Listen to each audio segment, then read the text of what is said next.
조현병이 생기고 나면 제일 많은 증상이 피해망상입니다. 누가 나를 해친다 생각하니까 환자 입장에서는 굉장히 불안하고 자기를 지키기 위해서 상대방을 공격할 수가 있습니다. 경우에 따라서는 가족들하고 같이 있는 게 위험할 수 있습니다.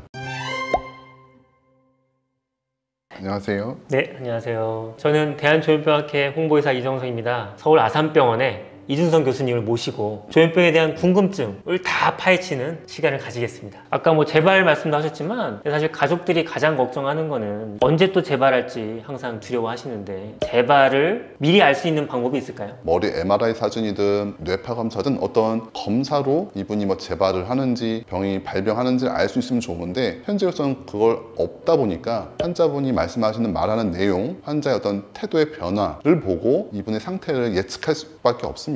저희 경험을 토대 말씀드린다면 재발하는 환자분들은 처음에 발병했을 때랑 비슷한 증상을 보입니다. 환청이 많았다고 한다면 재발할 때도 비슷한 증상을 보입니다. 경우에 따라서는 계절도 비슷합니다. 봄에 발병했던 환자라면 재발도 그 시기 더 재발을 잘하기 때문에 이런 시간적인 것도 고려가 필요합니다. 그런데 재발을 초기에 알 수 있는 게 무엇이냐에 대한 건데 아주 뚜렷한 증상, 환청 망상 전에 어떤 변화가 좀 생깁니다. 아주 모호하긴 한데 짜증이 많아지는 것 같다, 잠에 변화가 생기는 것 같다, 이런 식의 아주 모호하지만 분명히 변화가 생깁니다. 또 하나는 투약에 대한 겁니다. 일반적으로 조현병이 좋아지고 나면 환자분들이 약을 잘 먹습니다. 거부감이 별로 없는데 나빠질 때 되면 약을 잘 안 먹으려고 합니다. 약에 대해서 태도가 변하는 경우가 있는데 이것들은 재발의 사인이나 보시는 게 좋습니다. 재발 위험 신호 말씀하셨는데 가족들이 보기에 재발이 걱정이 된다 그러면 좀 어떻게 대처할 수 있을까요? 재발의 위험성이 느껴진다면 병원에 빨리 오시는 게 제일 좋습니다. 재발이 굉장히 모호하기 때문에 일반 가족들이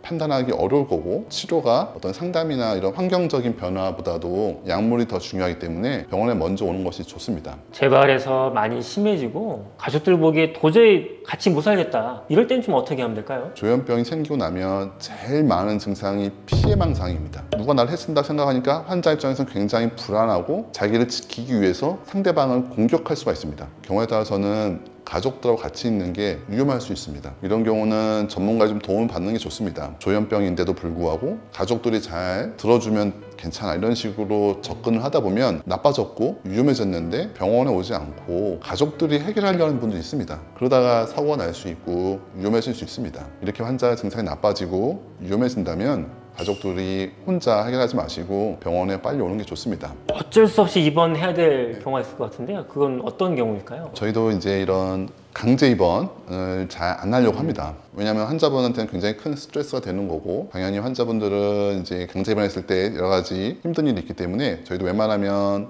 스스로 입원을 하거나 아니면 외래 치료를 많이 권하는데 강제 입원을 고려해야 될 때가 있습니다. 환자분이 위험한 경우, 또 하나는 환자나 다른 사람한테 위험한 행동을 한다면 입원 치료를 고려해야 되고 환자가 동의가 안 된다면 강제 입원을 생각할 수밖에 없습니다. 이런 강제 입원이 가급적이면 안 하는 게 좋은 건 맞지만 필요한 경우는 해야 되는 거고 강제 입원했을 때 환자의 트라우마 이런 것 때문에 입원이 늦어지는 거는 결국은 환자한테 좋지 않은 거기 때문에 필요할 때는 바로 하는 것이 좋습니다. 근데 이제 환자는 보통 자기가 병이 없다고 생각을 하니까 병원에 재발로 가지는 않잖아요. 네. 그런 경우 어떻게 하면 되죠? 현재로서는 경찰 또는 119에 연락을 해서 병원으로 안전하게 이송하는 게 좋습니다. 경찰이나 119는 이런 정신과적인 문제로 위험한 경우에는 이송을 해주는 게 원칙으로 되어 있어서 병원까지는 이송을 해줄 예정입니다. 환자들이 근데 이제 집에서 지내면서 자기 망상 얘기하는 경우가 있어요. 가족들 입장에서는 틀렸어 이렇게 얘기를 해야 되는지, 자꾸 싸우게 되니까 그냥 맞다고 해야 되는지 혼란스럽거든요. 네. 어떻게 하는 게 좀 옳은 방향일까요? 네. 설득해서 병을 치료한다 라고 잘못 생각하시는 분들이 있거든요. 그렇지는 않습니다. 환자분들이 망상은 약을 먹으면 서서히 좋아지는 거지 논리적으로 설명해서 그것을 바꾸는 건 아닙니다. 보호자분들이 환자가 그런 망상 이야기를 한다고 한다면 틀렸으니까 너가 그걸 바꿔야 돼 그러면서 말싸움까지 해가면서 그걸 억지로 바꾸려고 할 필요는 없습니다. 가족들이 나를 이해 못한다 생각하기 때문에 오히려 더 좋지 않아서 다른 주제로 넘어가는 게 좋고 도움을 주기 위한 거지 치료의 대신으로서 하는 건 아닙니다. 결국 가족들 입장에서는 환자들이 망상 얘기를 하면 맞다 틀리다 되도록 안 하고 그냥 좀 들어봐 주시는 게 가장 좋겠네요. 네. 환자들이 많이 힘들어서 입원하고 결국은 이제 집으로 오잖아요. 환자가 힘드니까 푹 쉬게 해주는 게 좋은 건지 아니면 밖으로 나가라 이렇게 떠밀어야 되는 건지 어느 쪽이 좀 맞는 걸까요? 환자분들이 태어나고 나서 환자분의 상태에 따라 많이 다릅니다. 일반적인 원칙은 가급적이면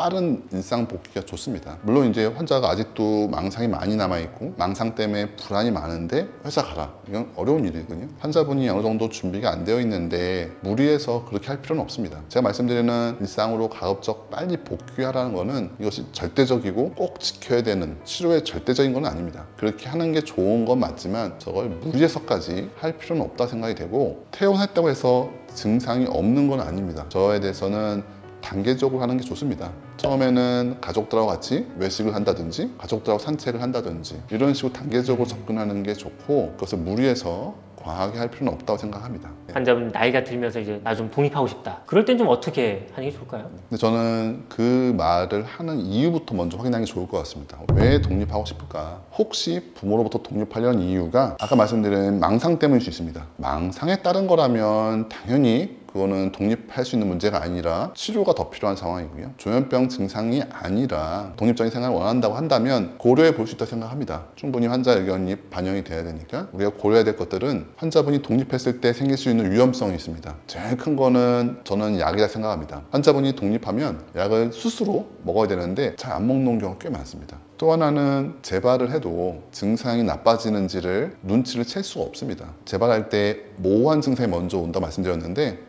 이런 모호한 증상이 생기는 걸 환자는 잘 인지를 못합니다. 그래서 이 독립하는 문제는 환자 망상 때문에 그런 게 아니라면 가능하다 생각됐는데 정말로 조심을 해야 되고 중간 단계를 거치는 게 더 좋을 거라고 생각이 됩니다. 조현병 환자 독립은 가능하지만 혹시나 망상이 나온 건지 잘 봐야 되고, 독립을 해도 약을 드시는 거하고 재발 위험 신호를 알아채는 거, 네. 그 두 가지는 좀 챙겨야 될 것 같네요. 네네. 지금까지 저희 이준성 교수님과 함께 조현병에 대한 여러 가지 궁금증을 해소하는 시간을 가졌습니다. 저희가 지금까지 4차례에 걸쳐서 조현병 바로 알기를 진행했는데요. 도움이 됐으면 좋겠습니다. 혹시나 궁금한 점이 있으면 댓글을 달아주시면 저희가 살피도록 하겠습니다. 영상이 도움되셨다면 유튜브 채널 구독과 좋아요, 알림 설정 부탁드리겠습니다. 네, 감사합니다.